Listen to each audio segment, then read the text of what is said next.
Kochani, ja zmienię sobie slajd, żeby nie świeciło mi w oczy, bo przyniosłam dzisiaj dla Was prezenty i zaraz będziemy je otwierać. Ale zanim zaczniemy, chciałabym Was poprosić o wzięcie udziału w takim małym eksperymencie. Proszę, żeby każdy z Was podniósł obie ręce do góry.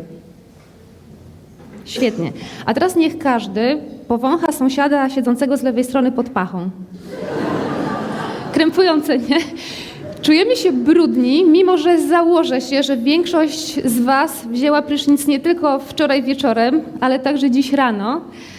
Na pewno pachniecie pięknie, pachniecie dezodorantami, których używacie, pachniecie antyperspirantem, pachniecie szamponem, pachniecie proszkiem do prania, a jednak myśl o tym, że osoba, zwłaszcza obca osoba, miałaby poczuć zapach, który unosi się spod Waszych pach, jest nie do przejścia.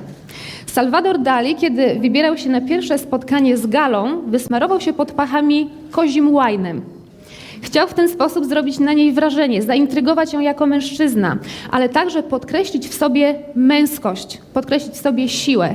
Chciał jej pokazać, że jest samcem, a ona jest samicą, której on pożąda. To ciekawe, że wysmarował się właśnie kozim łajnem, ponieważ w czasach antyku zapach męskiego potu określany był dosyć niewybrednie właśnie jako zapach kozła, a nawet bardziej bezpośrednio jako zapach capa. I aby ten zapach capa spod pach usunąć, starożytni Rzymianie oraz Grecy używali takiego urządzenia, można powiedzieć, gdzie za pomocą pasów płótna przymocowywano pod pachami kłęby takich właśnie płóciennych szmat nasączonych olejkiem różanym. Możemy założyć, że były pierwsze dezodoranty albo pierwsze antyperspiranty, których używali starożytni i miało to na celu nadanie ciału, ale czystemu ciału pięknego zapachu. Musicie wiedzieć, że w starożytności czystość ciała była tak samo ważna jak czystość duchowa. Wierzono aż przez całe średniowiecze, my błędnie postrzegamy ten czas jako okres takiej ciemnoty, brudu i ogólnie panującego chaosu. Otóż nie, człowiek jeszcze w średniowieczu przez te 1500 lat uważał, że jeżeli człowiek jest czysty cieleśnie, jest również czysty duchowo i aby doświadczyć zbawienia, aby jego dusza była spokojna po śmierci, musi mieć nie tylko czystą duszę, ale również czyste ciało. Rzymianie, Grecy bardzo często chętnie korzystali z łaźni, bardzo chętnie się myli, oliwili się oliwą z oliwek, używali esencji różanej, esencji jaśminowej. Możemy zatem założyć, że bardzo długo ludzie byli czyści, zawsze na bieżąco wykąpani i pięknie pachnący. Dopiero w czasach baroku, kiedy to ludzie byli jeszcze jakieś 300 lat przed odkryciem istnienia bakterii drobnoustrojów, ludzie zaczęli zauważać, że choroby takie jak na przykład dżuma zaczynają się rozprzestrzeniać wtedy, kiedy ludzie zbierają się w jednym miejscu, a najczęściej zbierali się właśnie w łaźniach. Powstał taki koncept wody jako nośnika śmierci, zarazy. Panowało przekonanie, że woda rozmiękcza pory ciała, wnika do środka, powoduje zarazę, chorobę i śmierć. I w baroku ludzie przestali się myć. Jeśli wydaje Wam się, że jest niekomfortowe siedzenie obok osoby, która przez 3 dni nie myła włosów, albo zjadła rano na śniadanie twarożek ze szczypiorkiem i trochę nieciekawie pachnie jej z ust, to wyobraźcie sobie, że nie tylko przebywacie z osobami, które nie myją się miesiącami, a nawet latami, ale że mieszkacie i spędzacie całe dnie w pomieszczeniach, w których jeden z kątów został zaadoptowany jako toaleta. Ludzie bardzo długo nie znali osobnych pomieszczeń na załatwianie potrzeb fizjologicznych. Nawet w Wersalu, w rogach pomieszczeń stały naczynia, do których damy i kawalerowie załatwiali się na widoku innych i nikogo to nie raziło. Pragnienie życia i chęć powstrzymania choroby sprawiło, że ludzie zamienili się w naszym dzisiejszym odczuciu w cuchnące bestie. Wyobraźcie sobie, że w niemytych przez kilkanaście miesięcy włosach wszystkie te lipidy, które wydziela nasza skóra, zaczynają jełczeć. Możecie sobie dla eksperymentu zostawić masło na kilka tygodni w ciepłym miejscu i zobaczyć, jak ono ciekawie pachnie. Z białka, które spożywamy, rozkładającego się na języku, powstają 2 związki chemiczne, indole i skatol, które zawarte są również w kale. Dlatego możecie wyobrazić sobie, że osoba, która kilkanaście miesięcy nie oczyszcza jamy ustnej, pachnie z ust tak samo jak pachnie z odbytu. Rozkładający się pot, rozkładający się naskórek, rozkładające się jedzenie w męskim zaroście, ponieważ podczas jedzenia drobiny tego, co spożywamy, wpadają w ten zarost. Rozkładająca się krew menstruacyjna i panujący wszędzie upał, to jest zapach baroku, ale zwróćcie uwagę na to, że nie był to zapach brudu, był to zapach czystości, ponieważ ludzie na ten zapach w naszym dzisiejszym rozumieniu fetor ludzkiego ciała nakładali pachnidła. Jednym z takich podstawowych pachnideł był olej jaśminowy o bardzo intensywnym, odurzającym zapachu. Jaśmin, co ciekawe, również zawiera w swoim składzie indole, czyli ma w sobie taki lekko brudnawy posmak. Całe litry piżma, którymi zlewały się kobiety. I oczywiście ten smród brudnego ciała, który leżał jakby przykryty tymi pachnidłami. Ja przygotowałam dzisiaj dla Was kilka próbek zapachowych. Pierwsza wymaga dużej otwartości i odwagi. Poproszę teraz moje asystentki, żeby rozdały Wam worki z próbką numer 1, w której zamknięty jest zapach czystości baroku. Jeżeli ktoś jest odważny, może włożyć do środka rękę, wyjąć jeden z bloterów i zostawić go sobie na pamiątkę. Jeżeli jest Wam życie miłe, to sugeruję, żebyście tylko otworzyli worek, powąchali i przekazali go dalej. Jak dotkniesz tej próbki, zapach zostanie z tobą, dlatego że te środki są silnie hydrofobowe, one odpychają cząsteczki wody i nie zmyjesz rąk mydłem. Więc będzie bezpieczniej po prostu otworzyć worek i powąchać. To, co teraz dam Wam do powąchania, jest to zapach czystości z epoki baroku.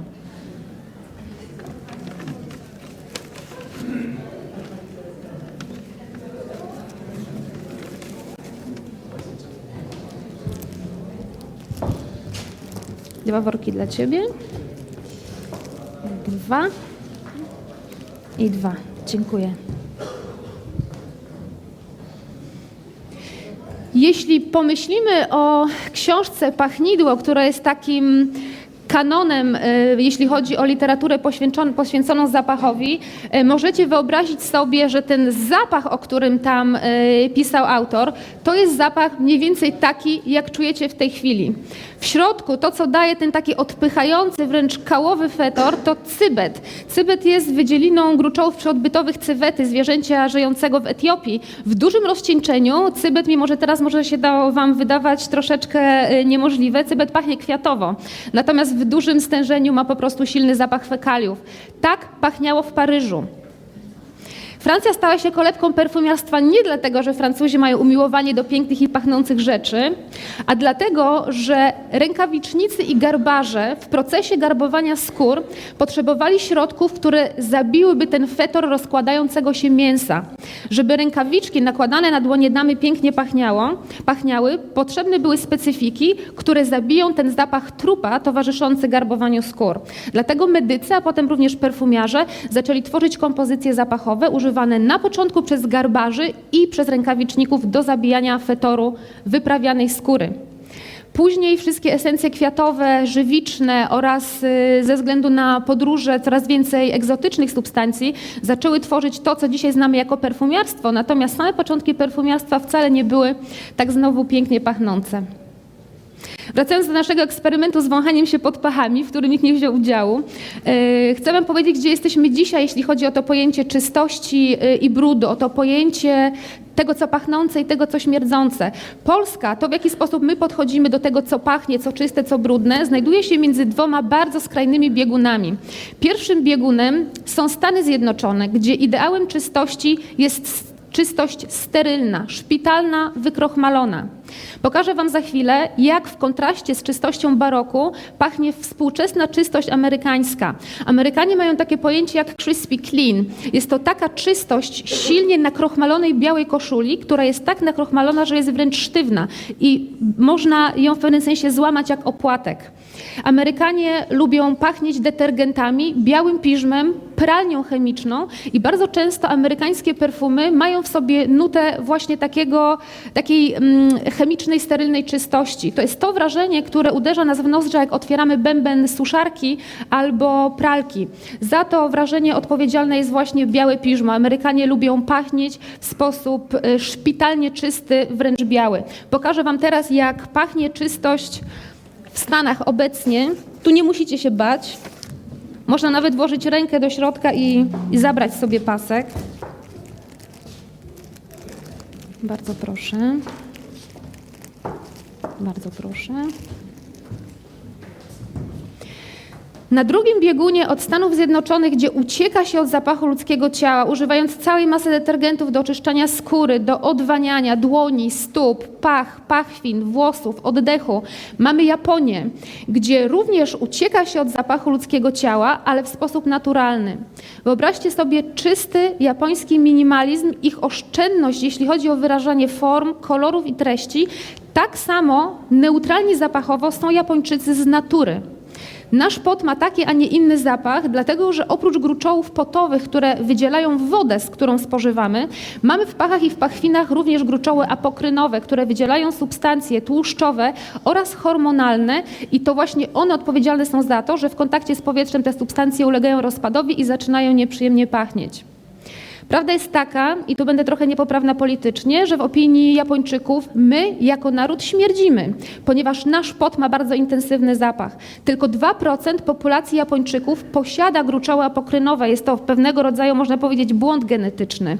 I jeżeli mężczyzna chce wstąpić do armii japońskiej i jest w tej nieszczęśliwej dla siebie grupie 2% populacji posiadającej gruczoły apokrynowe, nie zostanie do tej armii przyjęty.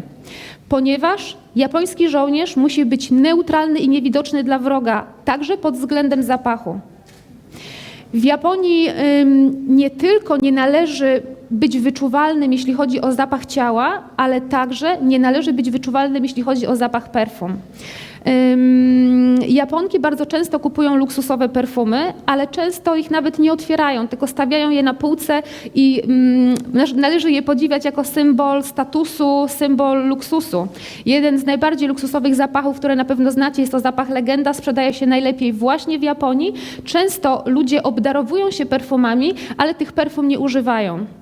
Jedna ze znanych mi osób miała bardzo bliskie doświadczenie osobiste z tym takim minimalizmem zapachowym w Japonii, ponieważ w czasie studiów próbowała znaleźć sobie pracę jako opiekunka do dzieci i poszła na rozmowę kwalifikacyjną, ta rozmowa skończyła się bardzo szybko i niestety skończyła się niepowodzeniem. Dowiedziała się potem od zaprzyjaźnionej osoby, że to fakt, iż jej perfumy były wyczuwalne przez ewentualnego pracodawcę w czasie rozmowy ją zdyskwalifikowały. Sam fakt, że dzieci mogłyby przebywając z przedszkolanką, z opiekunką wyczuć od niej zapach perfum, uważany był za coś wulgarnego. Głośny zapach to tak, jak mówienie podniesionym głosem. Jeżeli pomyślicie teraz, ilu pachnących substancji użyliście dzisiaj od rana, pomyślicie o mydle, którym umyliście ręce, o paście do zębów, która pachnie miętą, o szamponie, którym umyliście włosy, o odżywce do włosów, o środkach do stylizacji włosów. Być może czujecie jeszcze zapach proszku do prania i płynu do płukania, którym pachnie wasze ubranie, gumy do rzucia, płyny do płukania ust, dezodorantu do stóp, zwłaszcza latem. Gdybyśmy wyobrazili sobie każdy z tych zapachów jako osobny dźwięk innego instrumentu, siedzielibyśmy teraz w niewyobrażalnym hałasie. Drugim kontrastem, o którym chcę wam powiedzieć, to kontrast między tym, co bogate, a tym, co biedne, między tym, co luksusowe, a tym, co wiąże się naprawdę ze skrajnym ubóstwem. Mówiłam wam o tym, że Japonki często kupują luksusowe perfumy i stawiają je sobie na półkach jak trofea.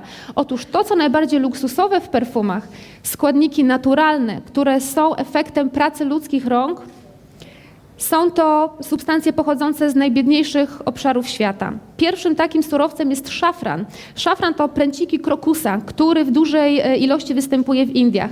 Krokusy i same te pręciki zbierane są ręcznie, bardzo często przez dzieci. W tej chwili kilogram esencji szafranowej kosztuje około 5000 zł, więc możecie sobie wyobrazić, że dzieci, które zbierają te pręciki, a potrzebne są do tego ich delikatne małe palce, nigdy nie będą w stanie pozwolić sobie na jakiekolwiek produkty z użyciem tej esencji szafranowej, którą zbierają. Taką samą substancją jest żywica olibanowa, inaczej srebrne kadzidło, pochodzące z Somalii, jednego z najbardziej ubogich krajów na świecie, gdzie robotnik nie byłby w stanie czasami przez okres całego swojego życia zarobić pieniędzy pozwalających mu na nabycie tej esencji olibanowej. Trzecim surowcem, o którym chcę wam powiedzieć, jest to niezwykły składnik, jest drzewo agarowe, inaczej ud. To drzewo jest generalnie bezużyteczne, dopóki jest zdrowe. Natomiast w momencie, kiedy zostanie zaatakowane przez pasożytniczy grzyb, zaczyna mieć swoją wartość w perfumiarstwie. Drzewo agarowe w tej chwili jest najcenniejszym surowcem na rynku. Pochodzi z Kambodży, kolejnego obszaru biedy, gdzie po zebraniu i przetworzeniu kilogram esencji agarowej kosztuje około 100 000 złotych. Macie niepowtarzalną okazję powąchać teraz u mnie drzewo agarowe. Wybaczcie, że bloterów, na których Wam pokażę tę esencję, jest bardzo mało, ale jest to drogocenny prezent.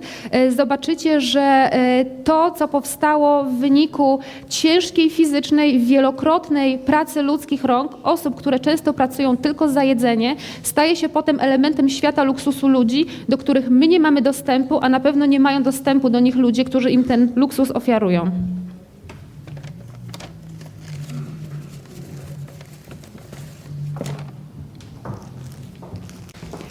Tu jest drzewo agarowe, bardzo proszę. Dzięki, dziękuję. Czysto i brudno, biednie i bogato. Trzeci kontrast to daleko i blisko. Mnóstwo zapachów, które otaczają nas w Polsce, pozostaje totalnie niezauważonych. Niewiele osób jest w stanie rozpoznać, jak pachnie koniczyna. Nie wiemy, jak pachnie brzoza. Nie potrafimy rozpoznać po zapachu akacji. Nie potrafimy odróżnić żywicy sosnowej od żywicy modrzewiowej, a są to rzeczy, które mamy na wyciągnięcie ręki. Z drugiej strony tak egzotyczne składniki jak wanilia są dla nas totalną oczywistością. Wanilia jest tak naprawdę jednym z najbardziej pożądanych afrodyzjaków w miejscu, z którego pochodzi. Wanilia jest wyjątkowym surowcem, ponieważ do jej pozyskania potrzebujemy bardzo pracochłonnego procesu, który zaczyna się już od tego, że storczyk waniliowy musi zostać zapylony ręcznie przez człowieka. W momencie, w którym powstaną stronki te są ręcznie zbierane i poddawane 4 procesom. Pierwszy proces nazywa się zabijanie i polega na tym, że stronki wanilii zebrane w stosy zalewa się wodą o temperaturze 65 stopni. Później stronki wanilii poddaje się tak zwanemu wypacaniu, czyli zawija się je jeszcze gorące i parujące w płócienne płachty i tam w pewnym sensie maceruje. Następnie przez 3 miesiące wanilia jest poddawana suszeniu na słońcu i kolejne 6 sezonowaniu. Dopiero później te laski wanilii, które znacie ze sklepów, trafiają najczęściej pojedynczo pakowane na nasze stoły. Prawdziwa wanilia jest rzadkim rarytasem, jest prawdziwym luksusem. To, co znamy, że tak powiem, dla nosa, to jest niestety syntetyczna wanilina, która jest tylko jednym z kilkudziesięciu substancji chemicznych wchodzących w skład wanilii. Wanilinę pozyskuje się w bardzo nieromantyczny sposób z odpadów przemysłu celulozowego, z pulpy celulozowej. Dlatego cukier wanilinowy kosztuje 49 groszy, a cukier waniliowy 10 razy tyle. I tak jak na samym początku zachęciłam Was do wzięcia udziału w eksperymencie, tak samo chciałabym rozstać się z eksperymentem. Rozdam Wam teraz próbki zapachu, który jak wyjdziecie z Concordii, spotkacie również na zewnątrz. Jestem ciekawa, czy rozpoznacie ten zapach. To jest zapach, który nas otacza, jak tylko wyjdziemy na świeże powietrze. Jeżeli będziecie chcieli przyjść z rozwiązaną zagadką, znajdziecie mnie tu na miejscu, poznacie mnie po czubku na głowie i różowej sukience. Jeśli ktoś chce przyjść i powiedzieć, co wywąchał, to zapraszam. Zapraszam Was do takiego eksperymentu, abyście dziś spojrzeli na świat nosem, aby ten swój pejzaż zapachowy, tak zwany smellscape, we własnej głowie poszerzyć i aby przybliżyć jeszcze bardziej to, co dla naszych nosów tylko pozornie jest blisko. Dziękuję.